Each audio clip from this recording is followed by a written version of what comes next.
Olá, querido irmão e querida irmã, que a paz do nosso Senhor e Salvador Jesus Cristo esteja com cada um e cada uma de vocês. Amém? Celebramos hoje o culto do segundo domingo após Pentecostes. E mesmo estando confinados, mesmo estando distantes uns dos outros, nós queremos nos unir como irmãos e irmãs em Cristo. E em uma só oração, em um só pensamento, rendermos mais este culto ao Senhor nosso Deus. E eu quero saudá-los nesse dia com a palavra bíblica tirada do Salmo 132, versículo 9, onde o salmista diz assim: vistam-se os teus sacerdotes de justiça e exultem de júbilo os teus fiéis. Vistam-se os teus sacerdotes de justiça e exultem de júbilo os teus fiéis. Que de fato e verdade, todos nós sacerdotes, todos nós ministros, ministras de culto do mundo inteiro, possamos estar sempre vestidos com a justiça que agrada a Deus, a justiça divina. E que todos nós, cristãos e cristãs no mundo inteiro, possamos também jubilar, possamos nos alegrar na presença do nosso Deus e Senhor. Para darmos início a esse nosso culto de hoje, convido para cantarmos juntos o hino de número 87 do livro de canto da ISLB, um hino bastante conhecido de todos nós. E assim iniciamos mais este culto ao Senhor nosso Deus. Creio que todos conhecem.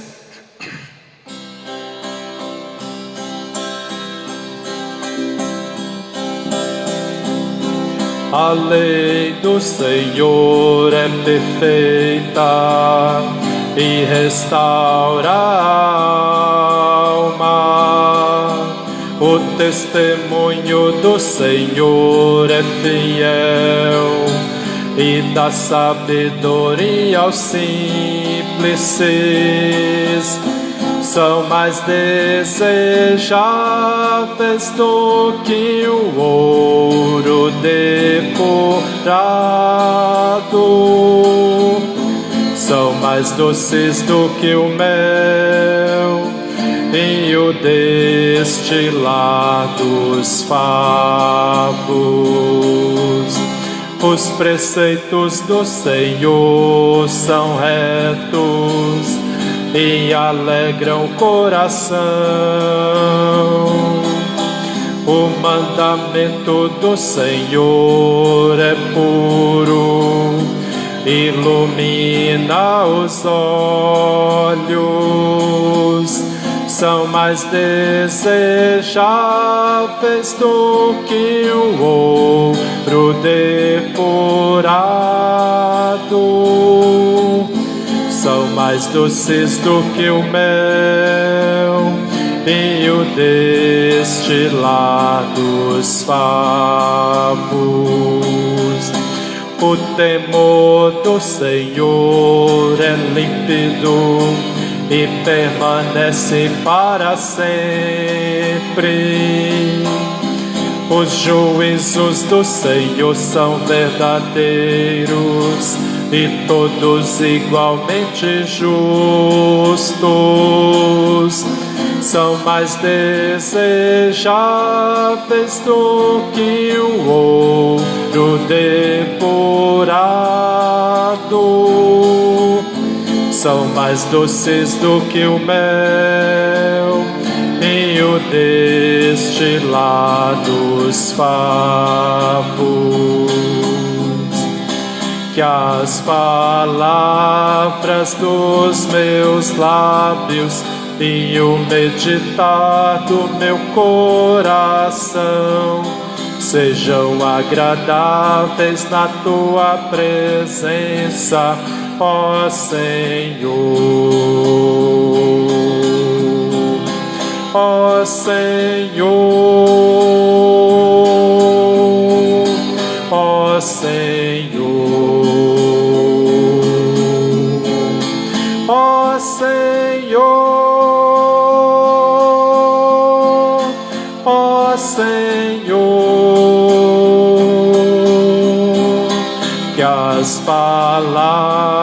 através dos meus lábios e o meditar do meu coração sejam agradáveis na tua presença, ó Senhor.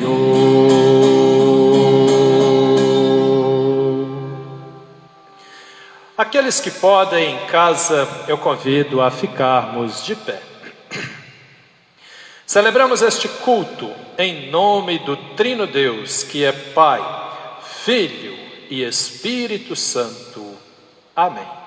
Assim como estamos, confessemos os nossos pecados ao Senhor nosso Deus. Falemos com Deus neste momento. Deus eterno e todo-poderoso, reunidos, meu Deus, em seu nome nesse dia, nós queremos unir os nossos pensamentos, as nossas orações e humildemente, meu Deus, te confessar os nossos pecados e te pedir perdão. Perdão, ó Pai eterno, pelas vezes que pecamos contra o Senhor. Perdão, ó Senhor, pelas vezes que pecamos contra o nosso próximo. Perdão, ó Pai, pelas vezes que pecamos contra nós mesmos. Pecamos contra o Senhor, nos afastando da sua presença. Pecamos contra o nosso próximo, maltratando os que convivem conosco. Pecamos contra nós mesmos, com maus hábitos, com vícios que destroem a nossa vida. Por isso também, meu Deus, neste momento, reconhecendo a nossa condição de pecadores e pecadoras, nós queremos expressar a Ti o nosso pedido de perdão e fazemos isso cantando o hino de número 57 do livro de canto da ISLB. Façamos desse hino o nosso pedido de perdão a Deus.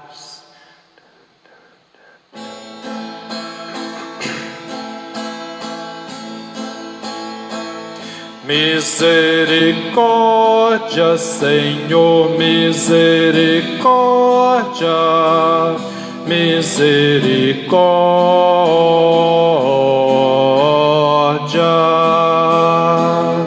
misericórdia, Senhor, misericórdia, misericórdia.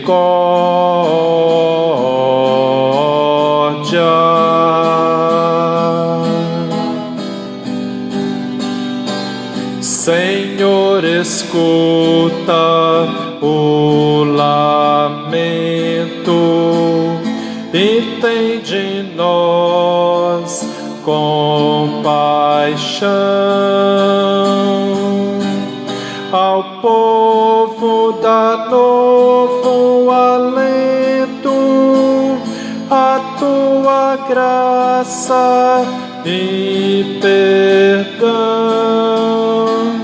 Misericórdia, Senhor, misericórdia, misericórdia, misericórdia, Senhor, misericórdia, misericórdia.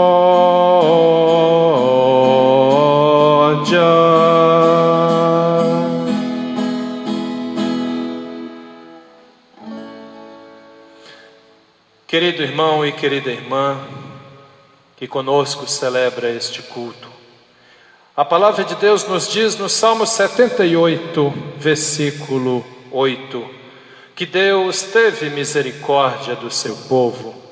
Ele não os destruiu, mas perdoou os seus pecados.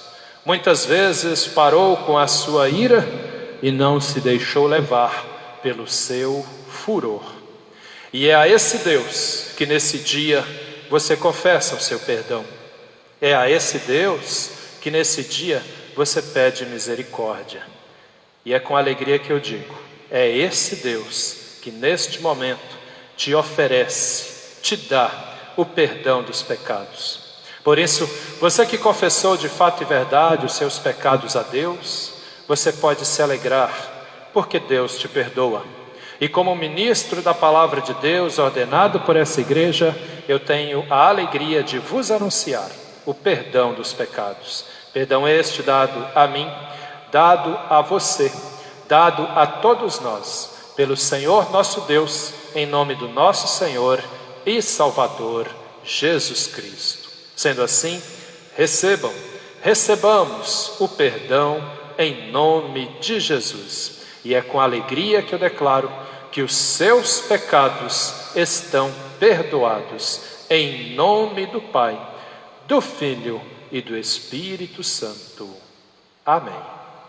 E na alegria de sermos perdoados dos nossos pecados, nós queremos louvar a Deus, e faremos isso cantando o hino de número 24 do Inário Cantarei ao Senhor, do Inário Verde. Talvez todos conhecem, talvez não, mas é um belíssimo hino, e façamos desse hino a nossa palavra de louvor ao Senhor nosso Deus.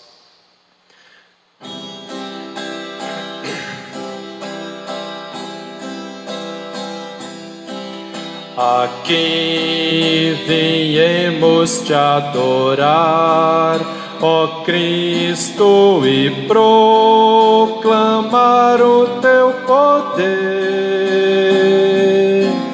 Nos levantamos para o teu louvor, Jesus, Senhor, Rei Salvador.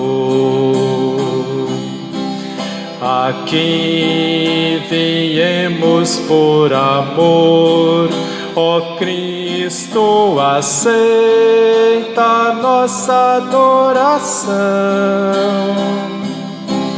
e as nossas vidas no altar de Deus confirmem a nossa adoração.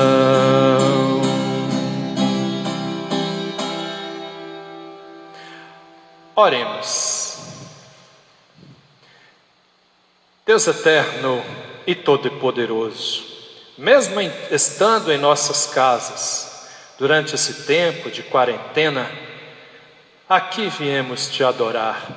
Neste momento queremos parar um pouquinho, para te louvar, para falar com o Senhor, para ouvirmos a sua palavra e nos alimentarmos dela também. Te damos graças, Senhor, por mais esse dia de vida que recebemos das suas mãos.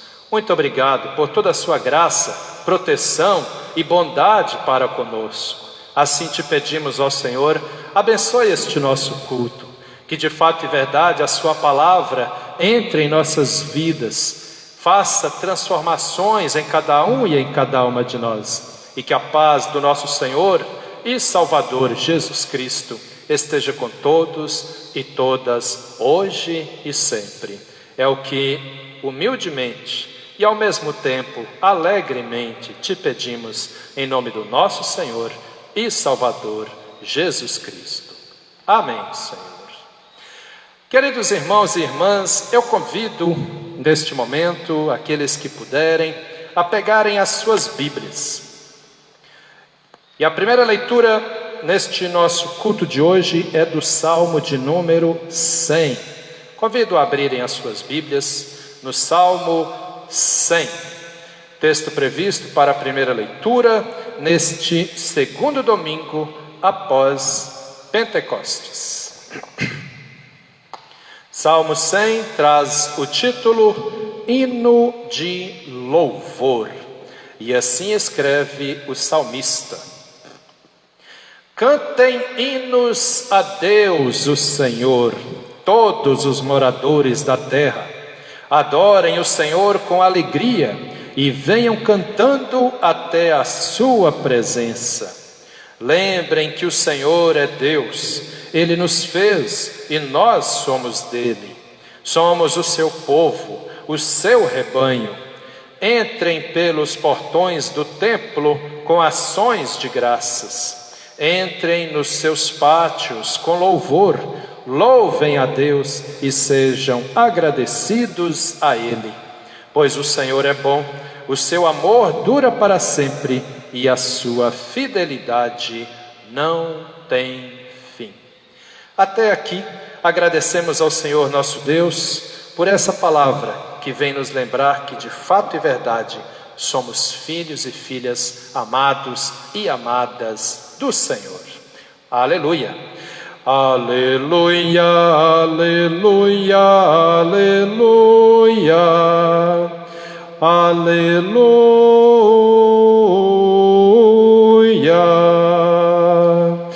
aleluia, aleluia, aleluia, aleluia.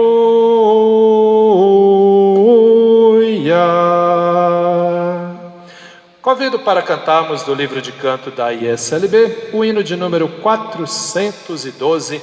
E enquanto cantamos este hino, nos preparamos para a pregação. Hino 412.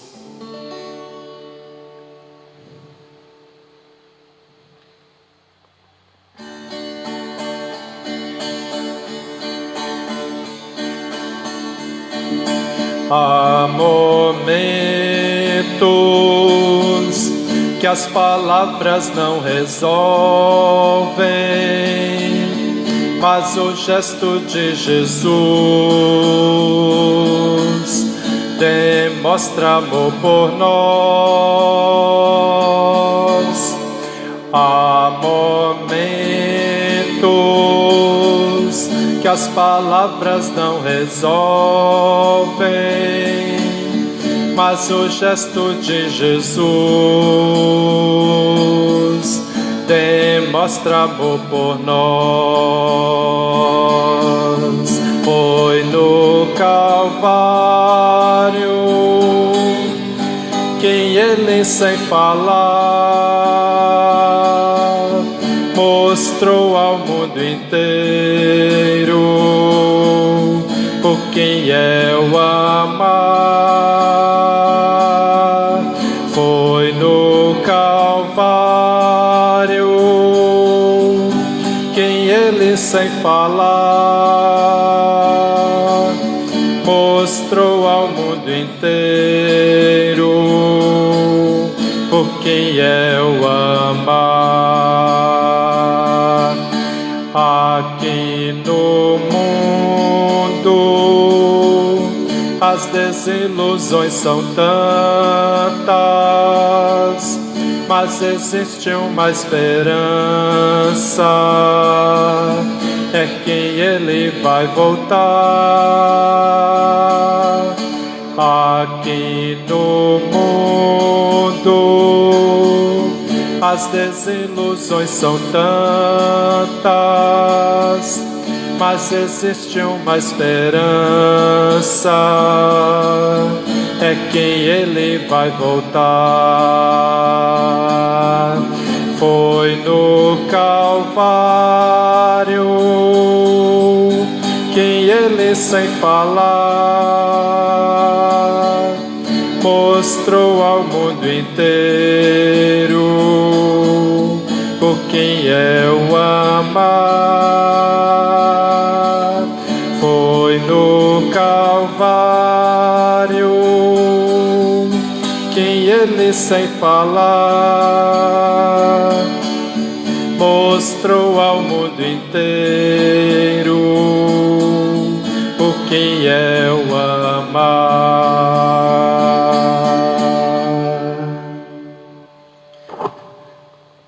Muito bem, aqueles que haviam se colocado de pé, podemos nos assentar. E eu convido para abrirmos as nossas Bíblias no Evangelho de Mateus, capítulo 9. E nós vamos ler do versículo 35 até o versículo 8 do capítulo 10. Mateus, capítulo 9, versículos 35 até o versículo 8 do capítulo 10. O texto traz 3 títulos, de acordo com a nova tradição na linguagem de hoje. Primeiro título, no versículo 35, Jesus tem pena do povo. Segundo título, os 12 apóstolos. E terceiro título, a missão dos 12 apóstolos. E assim nos escreve o evangelista Mateus. Jesus andava visitando todas as cidades e povoados. Ele ensinava nas sinagogas, anunciava a boa notícia sobre o reino e curava todo tipo de enfermidades e doenças graves das pessoas. Quando Jesus viu a multidão, ficou com muita pena daquela gente, porque eles estavam aflitos e abandonados como ovelhas sem pastor. Então disse aos discípulos: a colheita é grande mesmo, mas os trabalhadores são poucos. Peçam ao dono da plantação que mande mais trabalhadores para fazerem a colheita. Jesus chamou os seus 12 discípulos e lhes deu autoridade para expulsar espíritos maus e curar todas as enfermidades e doenças graves. São estes os nomes dos 12 apóstolos. Primeiro, Simão, chamado Pedro, e o seu irmão André. Tiago e o seu irmão João, filhos de Zebedeu. Felipe, Bartolomeu, Tomé e Mateus, o cobrador de impostos. Tiago, filho de Alfeu, Tadeu e Simão, o nacionalista. E Judas Iscariotes, que traiu Jesus. Jesus enviou esses 12 homens, dando-lhes a seguinte ordem: não vão aos lugares onde vivem os não-judeus, nem entrem nas cidades dos samaritanos. Pelo contrário, procurem as ovelhas perdidas do povo de Israel. Vão e anunciem isto: o reino do céu está perto. Curem os leprosos e outros doentes, ressuscitem os mortos e expulsem os demônios. Vocês receberam sem pagar, portanto, deem sem cobrar. Até aqui. Querido irmão e querida irmã em Cristo, esse texto de hoje, dividido em 3 partes, nos chama a refletir a respeito de uma questão grandiosa que envolve a vida de todo ser humano, que é justamente a compaixão de Jesus. Muitos de nós, quando pensamos em nosso Senhor e Salvador Jesus Cristo, a gente logo pensa no poder dele, a gente pensa na cruz, onde ele se sacrificou para que tivéssemos a vida eterna. A gente pensa no fato dele ser o Filho de Deus, mas nós nunca podemos deixar de pensar na misericórdia, na compaixão que ele teve e tem por todos nós seres humanos. O texto começa dizendo que Jesus ia por todos os povoados, por todo lugar, anunciando o evangelho, pregando a palavra, ensinando as pessoas, Ele ensinava nas próprias sinagogas, que eram as igrejas dos judeus, Anunciava ali a boa notícia do reino de Deus. E lá no versículo 36 diz assim: quando Jesus viu a multidão, ficou com muita pena daquela gente, porque eles estavam aflitos e abandonados como ovelhas sem pastor. E aí, analisando a situação de vida das pessoas naquele tempo, Jesus olha para os seus 12 discípulos e fala para eles assim, versículo 37, se você quiser acompanhar comigo: a colheita é grande mesmo, mas os trabalhadores são poucos. Peçam ao dono da plantação que mande mais trabalhadores para fazerem a colheita. O que é a colheita? A colheita aqui Jesus usa um sentido figurado para falar de algo que realmente era aquilo mesmo que ele queria dizer. Quando a gente vai colher algo, a gente vai pegar, não é assim? A gente vai buscar. Jesus Cristo veio aqui para pegar, para buscar, para resgatar os filhos e as filhas de Deus, que estavam perdidos, que estavam perdidas. Ele veio aqui para acolher essas pessoas, para buscá-las de volta. Só que acontece o seguinte: naquela época tinha a igreja, e era função da igreja, e sempre foi função da igreja, e ainda hoje é também, anunciar a palavra de Deus, falar do amor de Deus para as pessoas, e incentivá-las, animá-las a acreditar cada vez mais e terem a certeza de que não estão sozinhas, mas o Senhor Deus está conosco. E naquela época o povo sofria de duas formas. Primeiro, havia o Império Romano, desprezando o povo judeu, desprezando os israelitas, trazendo a eles toda forma de punição, toda forma de desprezo, de desvalorização da vida. Por um lado era o Império Romano, por outro lado tinha a igreja, que ao invés de cuidar do rebanho do Senhor, colocava fardos tão pesados nas pessoas. Eram tantas regras, eram tantos costumes que tinham que ser seguidos, que as pessoas começaram a perder a capacidade de olhar para Deus, sempre se preocupando com as normas, com as regras, com os costumes. E isso tudo acabou, podemos dizer assim, esfriando a fé do povo. Já não era fácil, porque no meio do povo já tinha as pessoas que não tinham lá grandes interesses por Deus, e ainda tinha os fardos impostos pela própria igreja da época. E isso só complicou ainda mais o que já não ia muito bem. Então Jesus olha para aquelas pessoas, elas pareciam ovelhas sem pastor, e ele fala: de fato a colheita é muito grande, mas os trabalhadores são poucos. Quem são esses trabalhadores?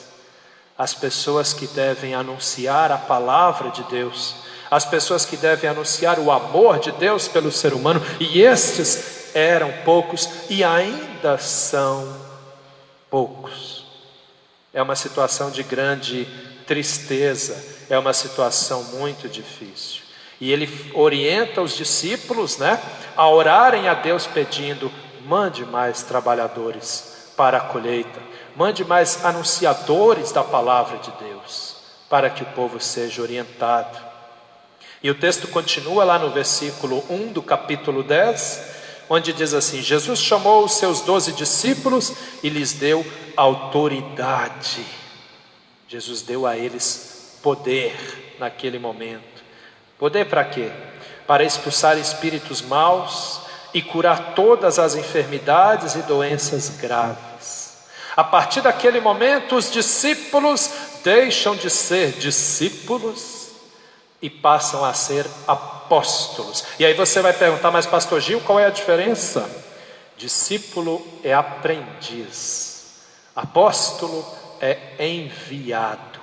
Jesus prepara aqueles 12 homens, dá a eles o poder necessário e os envia. E nós podemos ver este envio nos versículos que se seguem.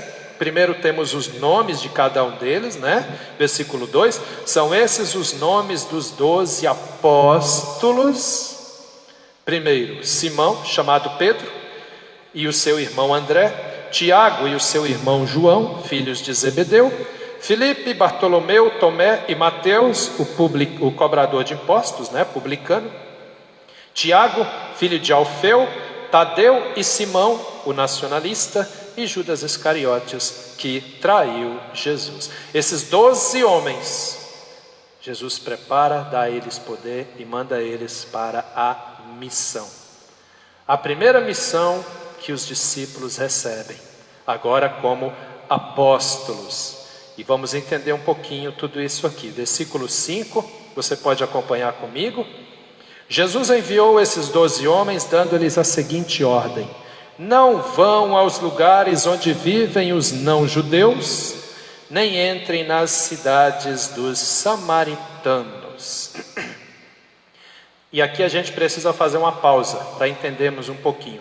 Se Jesus mandou os 12, por que não podiam entrar nos lugares onde viviam os não-judeus e nem nas cidades dos samaritanos? Vamos entender o porquê. Primeiro, não-judeus aqui eram as pessoas pagãs, ou seja, aquelas pessoas que seguiam outras religiões, que não aceitavam Deus como Criador, como Senhor da vida, o nosso Deus, né? Eles acreditavam em outras divindades, outros seres, né? Então Jesus fala, não vão nesses lugares. E ele fala também, não vão nas cidades dos samaritanos. Por quê? Eu creio que todos vocês já ouviram falar que judeus e samaritanos não se davam, não se acertavam, né? Mas isso tem um porquê. Para a gente entender um pouquinho, a gente tem que fazer um passeio pela história. Eu vou tentar fazer isso rapidinho para vocês entenderem. A questão é que depois que Salomão, né, foi rei em Israel, Salomão, filho do rei Davi, depois que Salomão foi rei em Israel, Israel toda foi dividida em 2 reinos: o reino do sul, que tinha capital em Jerusalém, e o reino do norte, que tinha capital em Samaria, né? E acontece que aqueles 2 reinos, volta e meia, todo o povo pecava contra Deus, volta e meia eles faziam alguma coisa errada, né? Porém, o reino do norte, Samaria, aquele povo lá pecou ainda mais, eles fizeram mais bobagens. E aconteceu que num belo dia, quando ninguém esperava, os assírios invadiram a Samaria.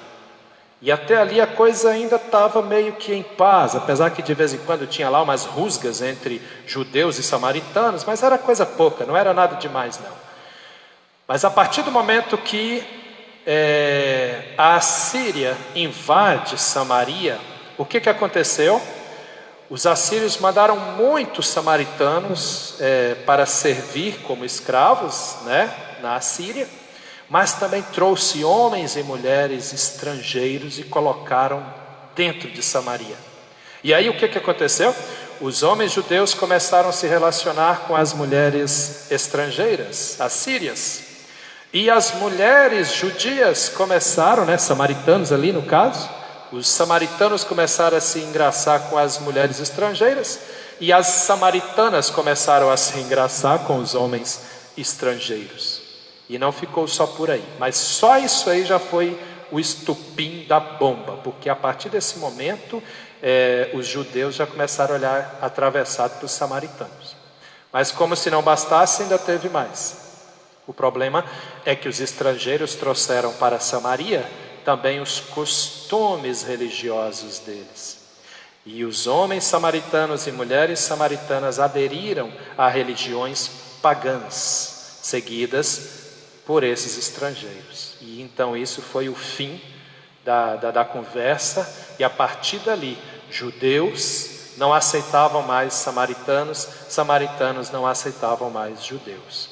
O tempo passou, né? E aconteceu que o povo de Samaria pediu que os seus sacerdotes tentassem meio que catequizar aqueles estrangeiros que tinham vindo da Assíria. Até houve tentativas, mas não deu muito certo. E quem quiser comprovar isso, vou te dar um dever de casa.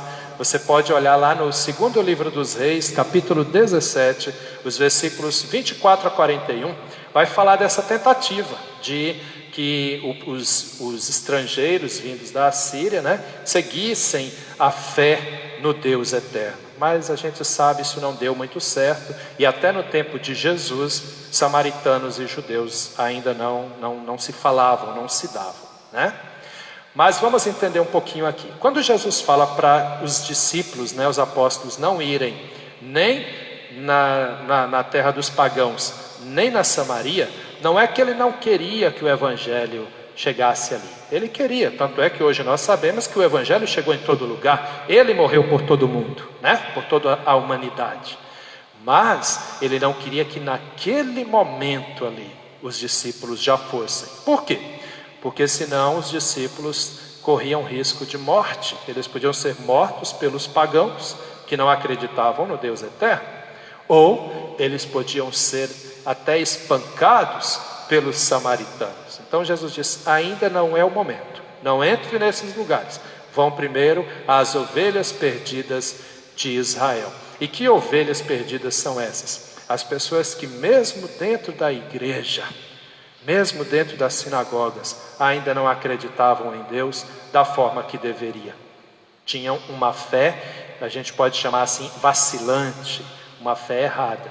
E Jesus vem também para essas pessoas. As pessoas até tentavam seguir as regras, achando que iam ser abençoadas, mas não era dessa forma que a coisa acontecia.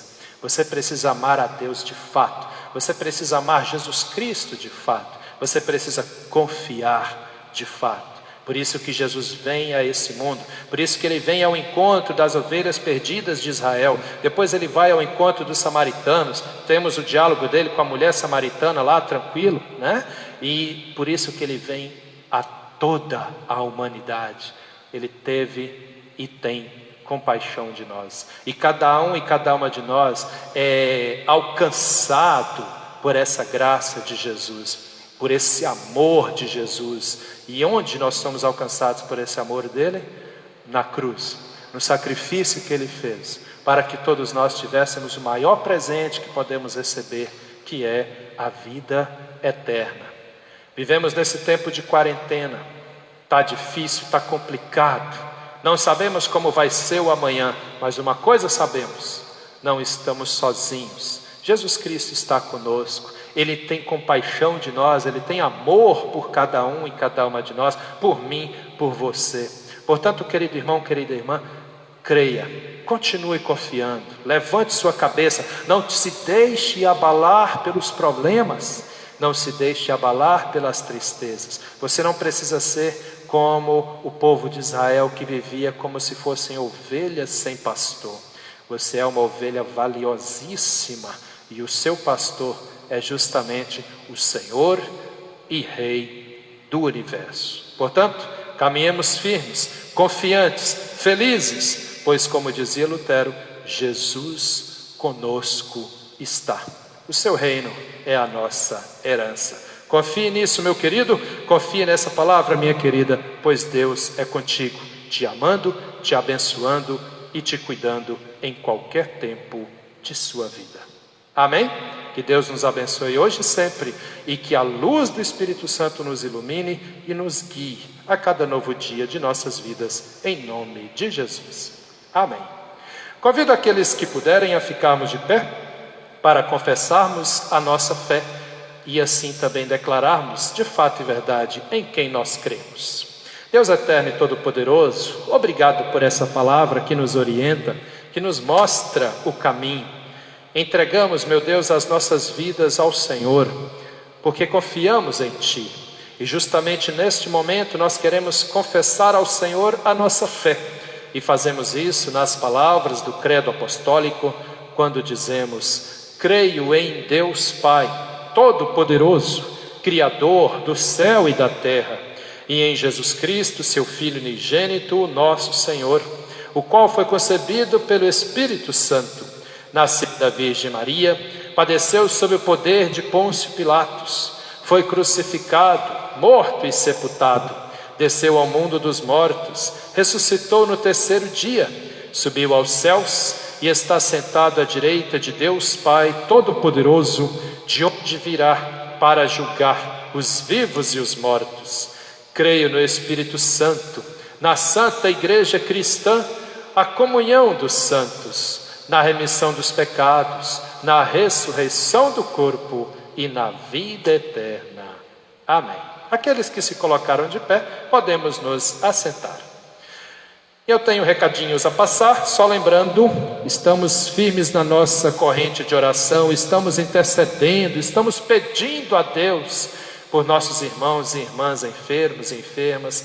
Eu tenho recebido comunicados, testemunhos de pessoas curadas, voltando para casa. Obrigado, Senhor, porque o Senhor ouve os nossos pedidos e atende a nossa oração.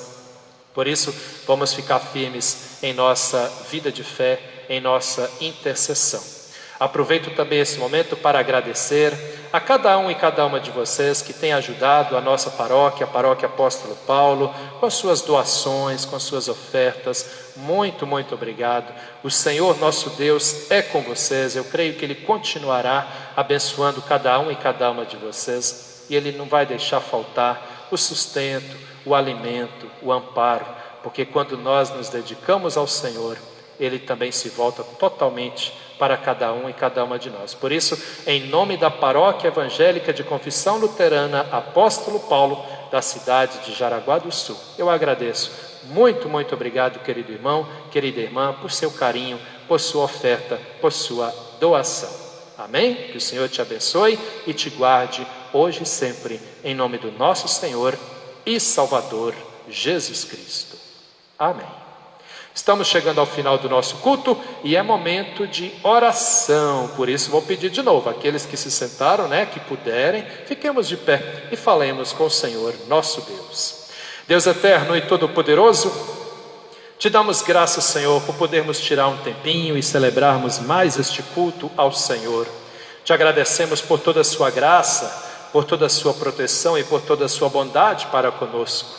Te damos graças, meu Deus, porque podemos te chamar de Pai, na certeza de que o Senhor nos ama como seus filhos e suas filhas. Mas nós também temos pedidos a te fazer, ó Senhor. Dessa forma, entregamos nas suas mãos as vidas dos nossos enfermos. Abençoe, meu Deus, restaure a saúde de todos eles e de todas elas, os que estão em tratamentos em casa, em hospitais. Derrame, meu Deus, do seu poder, para que essas pessoas sejam totalmente curadas e possam voltar para o convívio dos seus familiares o mais rápido possível. Também colocamos em suas mãos as vidas dos nossos casais. Abençoe cada homem, cada mulher. Não permita, meu Deus, que as discórdias venham falar mais alto nos relacionamentos do que o amor. Abençoe nossos casais hoje e a cada novo dia também. Também te pedimos pelos nossos idosos e idosas, que cada casa, meu Deus, onde há um idoso ou uma idosa, que haja cada vez mais também o amor que vem do Senhor. Abençoe também os nossos singulares. Não permita que eles venham a sofrer com a solidão, mas que todos eles e todas elas sintam a sua presença junto, ajudando, abençoando, protegendo. E também colocamos em suas mãos, ó Pai eterno, as nossas crianças, nossos adolescentes, nossos jovens. Não permita, Senhor, que nenhum deles e nenhuma delas venham se desviar dos seus caminhos, mas que eles sintam a sua presença a cada instante. Muitos outros pedidos ainda temos a fazer ao Senhor e queremos fazê-los também através da oração que seu Filho Jesus Cristo nos ensinou, quando dizemos: Pai nosso que estais nos céus, santificado seja o teu nome, venha o teu reino, seja feita a tua vontade, assim na terra como no céu. O pão nosso de cada dia nos dá hoje. Perdoa-nos as nossas dívidas, assim como nós também perdoamos aos nossos devedores. E não nos deixes cair em tentação, mas livra-nos do mal, pois teu é o reino, o poder e a glória para sempre. Amém, Senhor. Querido irmão, querida irmã, estenda a sua mão e receba as bênçãos que Deus tem para a tua vida nesse dia. Que o Senhor vos abençoe e vos guarde, que Ele faça resplandecer o seu rosto sobre vós e tenha misericórdia de vós. Que o Senhor sobre vós volte a sua face e vos dê a paz. Em nome do Pai, do Filho e do Espírito Santo. Amém. Fiquemos todos na paz do Senhor e até o próximo domingo, se assim Deus nos permitir. Em nome de Jesus. Amém.